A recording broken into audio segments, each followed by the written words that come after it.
Chewing gum চাবানোর পাশাপাশি জাকের আলী অনেকের উচিত চশমা ব্যবহার করা, কারণ তিনি আসলে বল চোখে দেখেন না।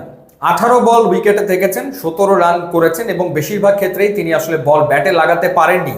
ওয়েস্ট ইন্ডিয়ান ফাস্ট বোলারতে স্লোয়ার ডেলিভারি গুলোতে অসহায়ের মতো ব্যাট ডানে বামে ঘুরিয়েছেন, কিন্তু কোনোটা কানেক্ট করতে পারেনি এবং বাংলাদেশ দলকে ডুবিয়ে তিনি শেষ পর্যন্ত আউট হয়েছেন। প্রয়োজনের মুহূর্তে ব্যর্থ তিনি। আর শামীম হোসেন পাটোয়ারি তিনি আসলে না ফিনিশার, না মিডল অর্ডার ব্যাটার, না তার ডিফেন্স টেকনিক আছে এবং না তিনি অ্যাটাক করতে পারেন। সবশেষ 10টা ম্যাচে 5টাতে 0, তারপরেও কেন তিনি আসলে একাদশে, সেটাই বিরাট প্রশ্ন। দোষ জাকের আলী অনেক কিংবা শামীম হোসেন পাটোয়ারির না, দোষ আসলে টিম ম্যানেজমেন্টের, যারা তাদেরকে একাদশে রেখেছে। ওয়েস্ট ইন্ডিজের বিপক্ষে জেতা ম্যাচ বাংলাদেশ হেরেছে। ওয়েস্ট ইন্ডিজ আপ্রাণ চেষ্টা করেছে বাংলাদেশকে ম্যাচ জেতানোর। বাংলাদেশের টপ মিডল অর্ডারের 4জন ব্যাটসম্যান লাইট পেয়েছে। সাইফ হাসান, তাওহিদ হৃদয়, লিটন কুমার দাস, তানজিদ তামিম 4জনই লাইট পেয়েছে। 4টা সহজ ক্যাচ ক্যারিবিয়ানরা ফেলেছে। তারপরেও বাংলাদেশ আসলে ম্যাচ জিততে ব্যর্থ হয়েছে।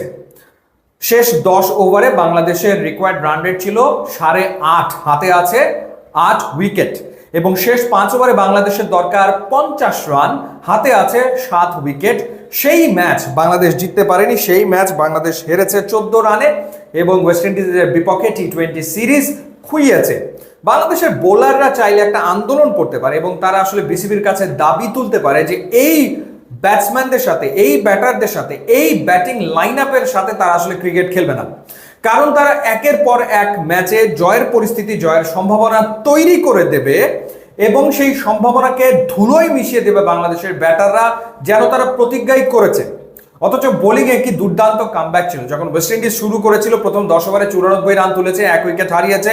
মনে হচ্ছিল যে আজকে ক্যারিবিয়ানরা 200-র ওপরে রান তুলবে, কিন্তু সেটা তারা করতে পারেনি রিশাদ হোসেন, নাসুম আহমেদ, মুস্তাফিজের দুর্দান্ত বোলিং এর কারণে। 149-এ তারা থেমে গেছে। প্রথম 10 ওভারে 94, 1 উইকেটে, অথচ তারা 20 ওভারে করেছে 149, 9 উইকেট হারিয়ে। বোলারদের প্রশংসা ডেফিনেটলি করতেই হয়। মুস্তাফিজ একই ওভারে ডাবল উইকেট তুলেছেন এবং তিনি 4 ওভারে 21 রানে 3 উইকেট পেয়েছেন। লাভ কি? তাতে লাভটা আসলে হচ্ছে কি? রিশাদ হোসেন 2 উইকেট নিয়েছেন 3 ওভার বল করে 20 রান খরচায়, কিংবা নাসুম 4 ওভারে 35 রানে 2 উইকেট নিয়েছেন। লাভ তো আসলে হচ্ছে না, কারণ বাংলাদেশের ব্যাটাররা বারংবার ব্যর্থ হচ্ছেন।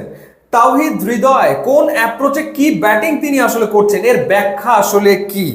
তাওহিদ হৃদয় 14 বলে 12 রান, জাকের আলী অনেক 18 বলে 17 রান। একজনের স্ট্রাইক রেট 85.71, আর একজনের 94.44। শামীম হোসেন পাটোয়ারি 2 বলে 1 রান করে আউট।